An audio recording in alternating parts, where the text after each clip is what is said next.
Halo semuanya, di video kali ini kita akan melanjutkan pembahasan soal OSP tahun 2023, soal nomor 9 mengenai kimia organik.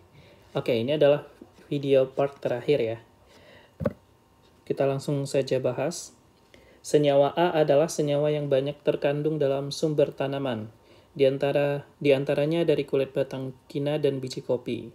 Kandungan senyawa A pada biji kopi menyebabkan rasa asam ketika mengonsumsi kopi. Secara biosintesis, senyawa A disintesis melalui jalur sikimat yang melibatkan senyawa B. Sebelum bertransformasi menjadi A, kedua senyawa tersebut dapat menjadi bahan baku sintesis senyawa obat. Salah satunya adalah oseltamivir atau Tamiflu.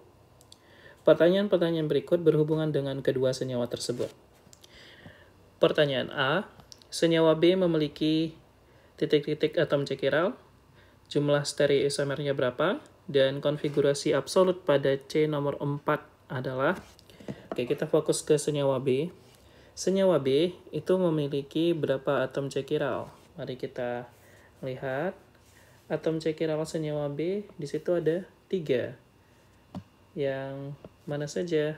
Yang di C nomor 3, C nomor 4, dan C nomor 5. Oke, karena atom cekiral adalah atom C yang mengikat 4 gugus yang berbeda. Oke, jadi itu ada 3 atom cekiral. Sehingga maksimum memiliki stereoisomer. Jumlah stereoisomer rumusnya adalah 2 pangkat N. Ya, 2 pangkat N itu N-nya adalah jumlah atom cekiral. Karena atom cekiralnya ada 3, maka jumlah stereoisomernya ada 8. Konfigurasi absolut pada C nomor 4 adalah, oke, kita fokus ke atom C nomor 4. Mari kita gambar dulu strukturnya.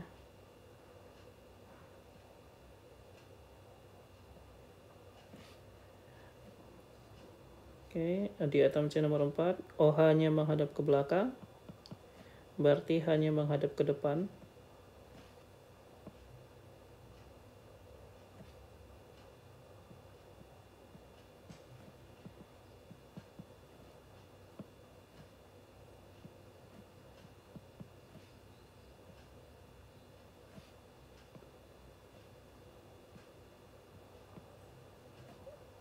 Oke, kemudian ini C nomor 5, OH-nya ke depan. Double bond di sini.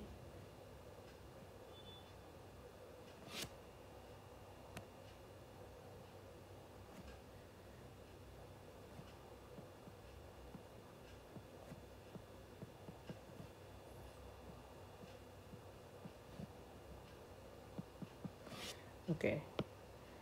Mari kita perbesar.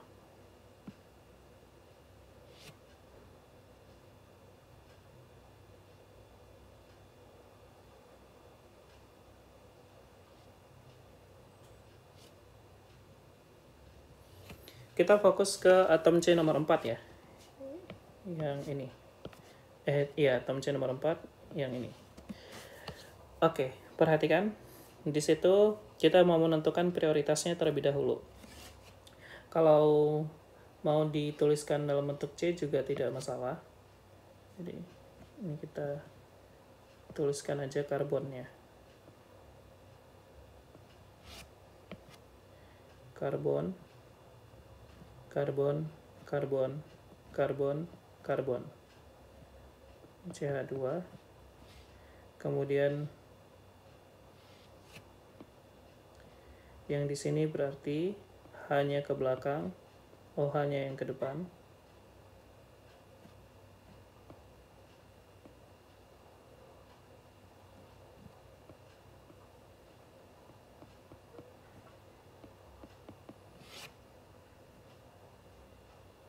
Ini H-nya yang ke depan.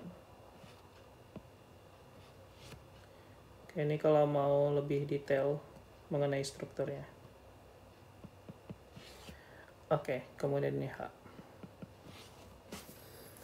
Oke, kita fokus ke atom C yang warna merah.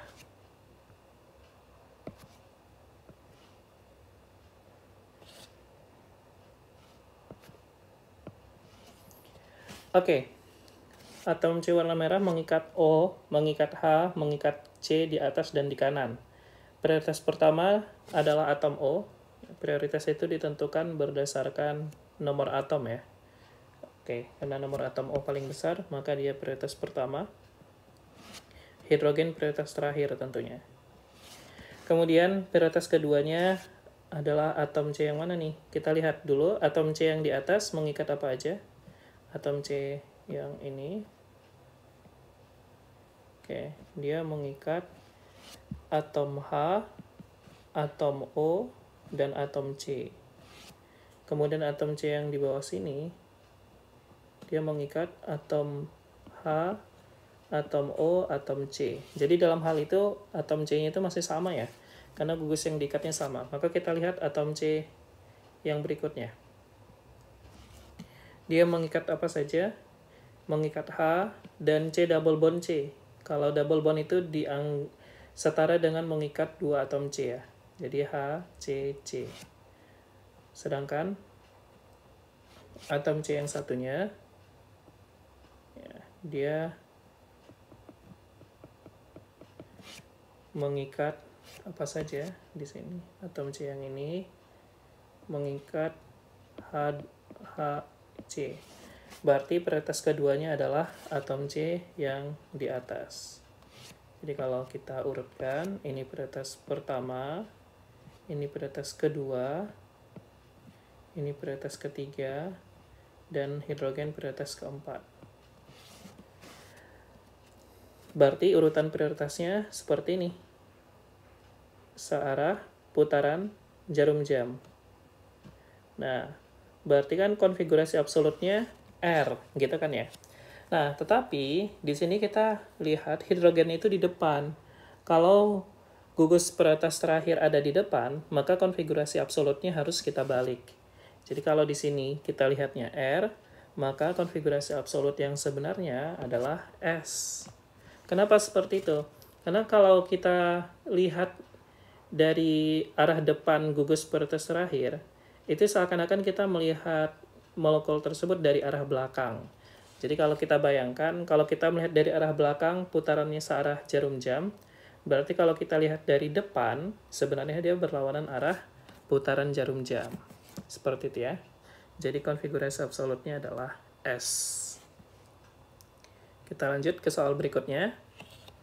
Ketika senyawa B direaksikan dengan formaldehid pada pH 5-6, maka akan terbentuk gugus asetal siklik yang terbentuk antara formaldehid dengan gugus OH pada C berapa? Maksudnya itu C nomor berapa saja ya. Oke, formaldehid itu adalah senyawa aldehid yang paling sederhana ya. Jadi kalau kita tuliskan, reaksi yang terjadi itu seperti ini. Antara senyawa B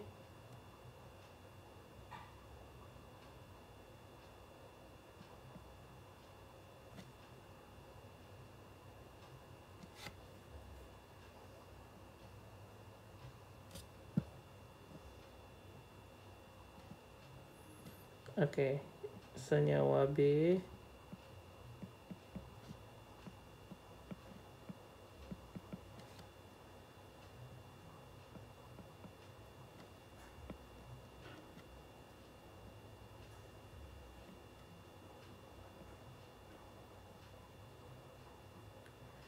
Oke, sebentar kita gambar yang agak bagus dulu ya.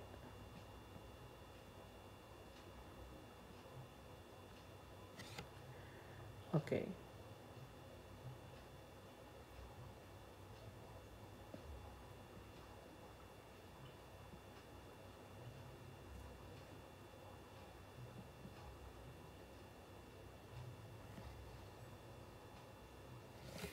Oke, kemudian di sini ada seperti ini.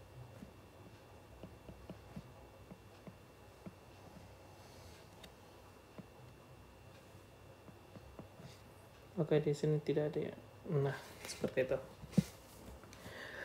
Kita reaksikan dengan formaldehid. Struktur formaldehid adalah seperti ini. Oke. Reaksi antara senyawa B dengan formaldehid ini adalah akan membentuk yang namanya gugus asetalsiklik. Nah, syarat supaya terbentuk asetalsiklik, maka posisi gugus OH yang bereaksi dengan formaldehid harus pada posisi cis. Oke, kita harus lihat posisi OH mana yang cis, yang OH nomor 3 dan nomor 4 ya. Ini kan nomor 1, 2, 3, 4, 5, 6. Kalau 3 dan 5 posisinya trans, kalau 4 dan 5 juga trans. Berarti yang cis hanya 3 dan 4. Jadi nanti ketika direaksikan dengan formaldehid pada suasana yang cukup atau sedikit asam, akan terbentuklah asetalsiklik yang strukturnya seperti ini. Jadi kalau kita gambarkan, nanti struktur produknya kurang lebih seperti ini. Bagian gugus O-nya akan bereaksi. O.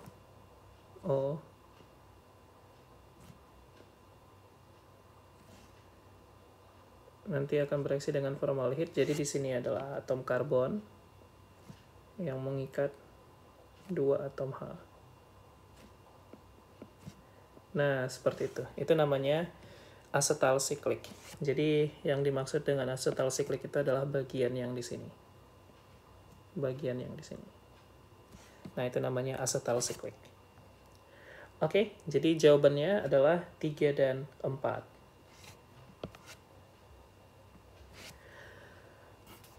Oke, selanjutnya.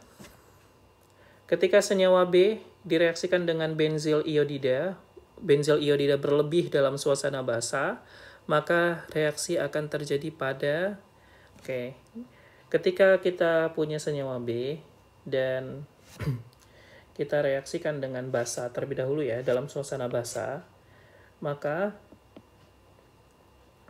basah tersebut akan mendeprotonasi seluruh hidrogen yang ada yang terikat pada atom O.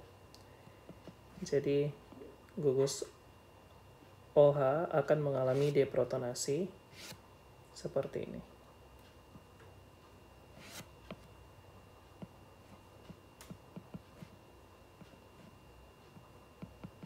Jadi semua basanya, semua gugus OH akan mengalami deprotonasi. Jadi basa akan mengambil H dari gugus OH. Seperti ini.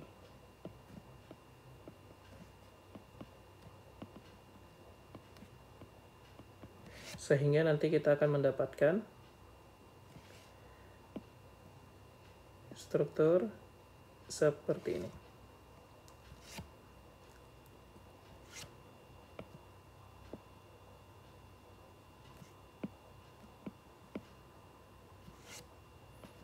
Dia akan berubah menjadi O-, O-, O-, dan O-. Nah, O- ini merupakan nukleofil. Ya, jadi ketika direaksikan dengan benzil iodida, maka dia akan bereaksi seluruhnya dengan benzil iodida. Benzil iodida bisa kita singkat dengan istilah BNI. Nah, itu BN itu singkatan dari benzil. Nanti reaksinya gimana? Reaksinya sederhana, seperti reaksi SN2. Jadi, masing-masing O- akan menyerang gugus BN.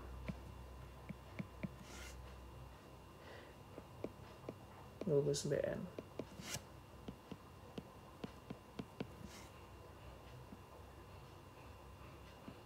Oke, kemudian I-nya lepas.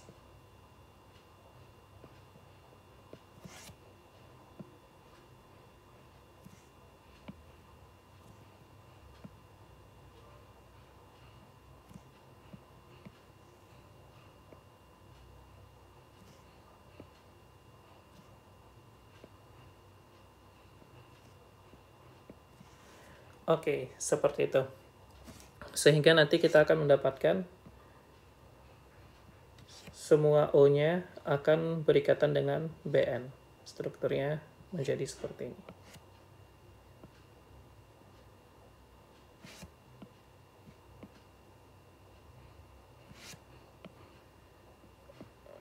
OBN, OBN, OBN.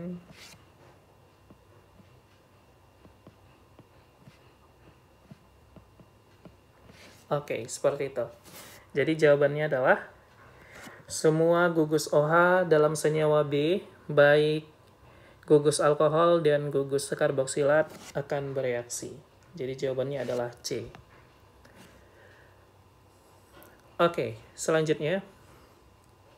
Ketika gugus karboksilat pada senyawa B sudah diubah menjadi gugus ester, maka gugus ester tersebut dapat ditransformasi lebih lanjut menjadi gugus aldehid menggunakan reagen. Oke, jadi kalau kita punya ester, misalkan esternya seperti ini.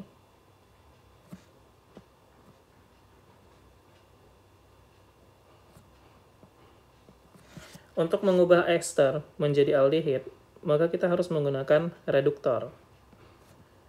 Nah, jadi kalau kita harus menggunakan reduktor, kurang lebih persamaan reaksinya seperti ini nanti.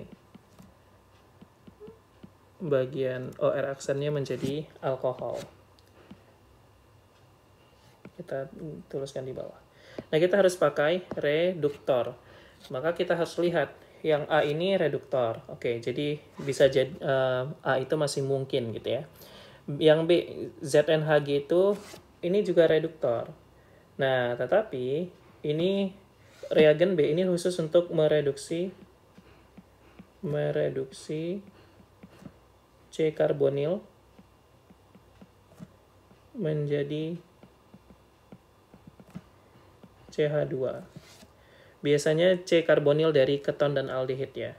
Jadi reagen B itu salah.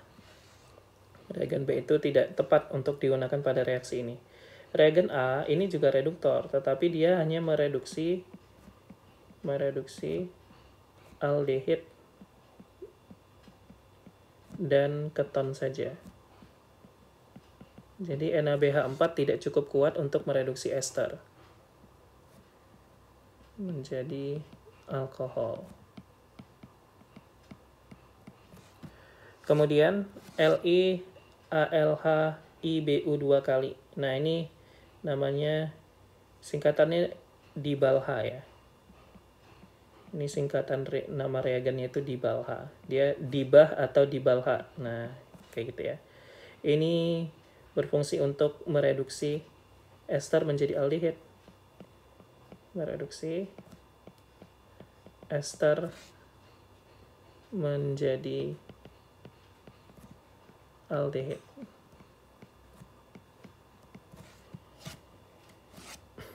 Sedangkan yang D itu dia pakai DIBALH, ya kan? Jadi nanti esternya berubah menjadi aldehid. Tapi dia pakai PCC. PCC itu oksidator. Jadi ketika menjadi aldehid dioksidasi lagi menjadi asam karboksilat. Jadi nanti tidak akan kita dapatkan aldehid gitu ya. Jadi yang D itu salahnya di sininya, di PCC-nya. Reagen Jones itu oksidator, bukan reduktor. K2CR4 juga oksidator.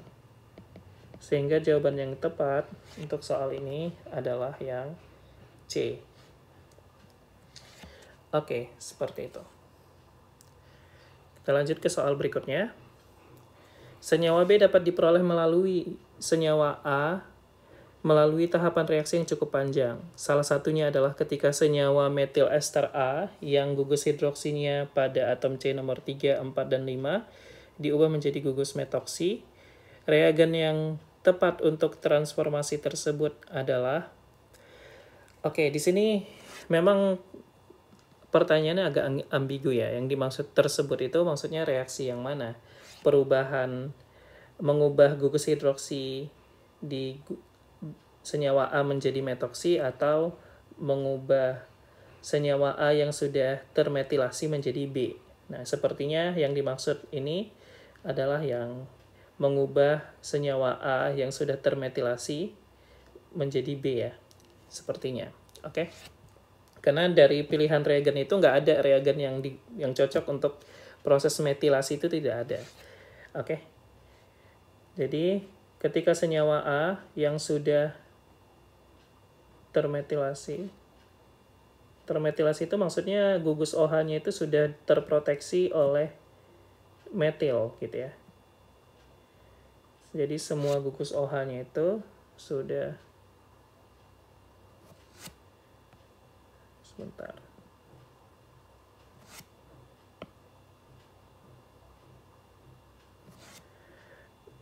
Semua gugus OH-nya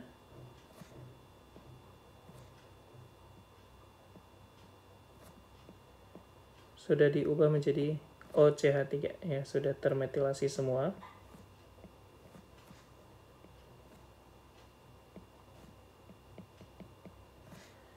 Oke, di sini juga sama.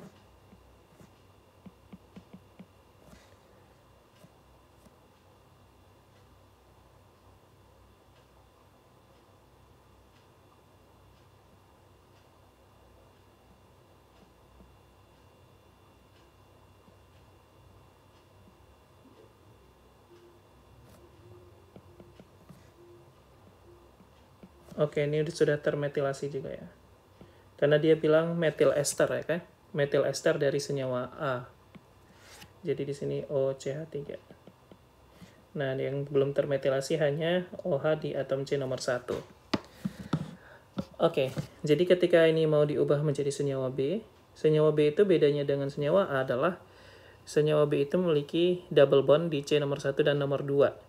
Nah, jadi double bond ini bisa kita dapat dengan mendehidrasi senyawa A yang sudah termetilasi tersebut. Proses dehidrasi alkohol itu harus menggunakan asam kuat. Oke, asam kuat dan pemanasan ya. Jadi di sini menggunakan larutan H2SO4 dan kalor atau dipanaskan. Nah, jadi nanti ketika diberikan larutan H2SO4 dan kalor, tidak hanya mengalami dehidrasi, senyawa A yang sudah termetilasi tersebut juga akan mengalami deproteksi. Jadi bagian metil OCH3-nya semua itu berubah menjadi alkohol kembali. Dan alkenanya akan mengalami dehidrasi. Oke. Jadi seperti ini.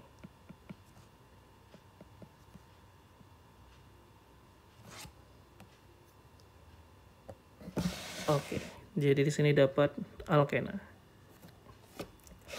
Jadi jawabannya adalah D. Seperti itu. Selanjutnya, nah bagian yang F gitu ya. Pasangan spektrum CNMR dan HNMR yang bersesuaian dengan senyawa B adalah, senyawa B, kita lihat CNMR-nya dulu ya. CNMR senyawa B. Senyawa B itu memiliki C karbonil ada 1 buah dan C sp2-nya ada 3 buah totalnya. Jadi untuk membaca spektrum CNMR itu, kita bedakan CsP2 dengan CsP3 gitu ya. Ini kan CsP2, CsP2, CsP2. Sinyal CsP2 itu lebih dari 100, oke. Jadi kita bagi 2 seperti ini. Kalau sinyal yang di atas 100 ini bagian CsP2. Sinyal yang di bawah 100 ini bagian CsP3 dan CsP. Biasanya seperti itu. Oke. Nah, jadi cukup mudah nih untuk menentukan sinyal CNMR-nya. Jadi sinyal CNMR yang B itu adalah spektrum dari CNMR adalah spektrum CNMR senyawa B itu yang pertama. Kenapa? Karena CsP2-nya kan ada 3. Maka harus ada 3 sinyal yang berada di atas 100 ppm. Sedangkan spektrum yang kedua, sinyal C yang di atas 100 cuma ada 1. Oke. Jadi jawaban spektrum CNMR untuk senyawa B adalah yang pertama. Jadi spektrum CNMR-nya yang spektrum 1. Oke. Itu jawabannya. Spektrum 1. Kita lingkari ya. Oke. Nah, sekarang bagian HNMR-nya. bagian HNMR-nya antara A atau B, seperti itu ya. Yang membedakan antara spektrum A dan B itu adalah sinyal yang di sini. Sinyal yang di sini. Oke, itu ada muncul sinyal di sekitaran 6 sampai 7 ya, sekitar 6,5 gitu ya. Nah, perhatikan bahwasanya senyawa B itu memiliki proton alkena. Hidrogen alkena. Hidrogen vinilik istilahnya. Nah, hidrogen vinilik atau hidrogen alkena itu muncul di sekitar geseran kimia 5,5 sampai 7 memang ya. 5 sampai 6,5 biasanya. Nah, di sini muncul di 6,5, berarti ini memang benar punya hidrogen alkena. Sedangkan kalau di spektrum A itu tidak muncul sinyal di sekitaran itu. Dia hanya muncul sinyalnya bentuknya lebar seperti ini. Nah, itu biasanya sinyal OH biasanya. Kalau yang singlet dan lebar seperti itu biasanya sinyal OH gitu ya. Nah, jadi dari sinyal hidrogen alkena kita udah bisa menyimpulkan sepertinya spektrum HNMR dari senyawa B itu adalah spektrum yang B. Oke. Sekarang kita tinggal konfirmasi aja. Nah, konfirmasinya gimana? Kita konfirmasi sinyal proton yang lainnya. Jadi kan di sini ada di atom C nomor 3 itu ada proton ya, yang menghadap ke depan. Ini ada proton. Di sini juga ada proton di C nomor 4. Dan di C nomor 5 juga ada proton yang menghadap ke belakang. Nah, jadi di situ kan C-nya mengikat O ya. C3, C4, dan C5 itu dia mengikat O. Jadi gugus CH yang mengikat O, geseran kimia protonnya berada di rentang 2,5 sampai 4, sekian. Biasanya seperti itu ya. Kalau kita lihat data tabel geseran kimia HNMR. Jadi di sini tuh geseran kimia yang ini itu adalah punya gugus CH C nomor 3, 4, dan 5. Oke. Sedangkan gugus yang ini yang lebar broad seperti ini kemungkinan adalah sinyal OH. Kemudian yang terakhir adalah C nomor 6. Ya, C nomor 6 itu masih ada 2 hidrogen. Nah, ini kan senyawa siklik ya. Jadi senyawa siklik itu ada H yang di depan, ya kan? Kalau kita lihat, dan ada H yang di belakang. H depan dan H yang di belakang. Nah, H yang di depan, H sama H yang di belakang, walaupun terikat di atom C yang sama, mereka memiliki geseran kimia yang berbeda karena lingkungannya berbeda. H yang di depan itu dia nanti cis terhadap OH yang di C nomor 5 ya kan. Jadi H ini sama OH ini cis karena sama-sama di depan. Sedangkan H yang di belakang itu trans terhadap OH. Ya kan? Ini H-nya di belakang, OH-nya di depan. Nah, dari segi hubungannya dengan OH di C nomor 5 aja sudah berbeda tuh. Maka mereka akan memiliki geseran kimia yang berbeda. Jadi di sini ini adalah geseran kimia untuk hidrogen yang ada di C nomor 6. Sinyalnya ada 2 karena hidrogennya memiliki lingkungan kimia yang berbeda. Oke, jadi kesimpulannya, spektrum CNMR dari senyawa B adalah spektrum nomor 1, dan spektrum HNMR dari senyawa B adalah spektrum yang B. Oke, sekian untuk video pembahasan soal OSP tahun 2023. Kita sudah selesai membahas semua soal. Mudah-mudahan video pembahasan kali ini bermanfaat bagi teman-teman semua untuk persiapan OSP tahun ini. Tetap semangat semuanya. Assalamualaikum warahmatullahi wabarakatuh.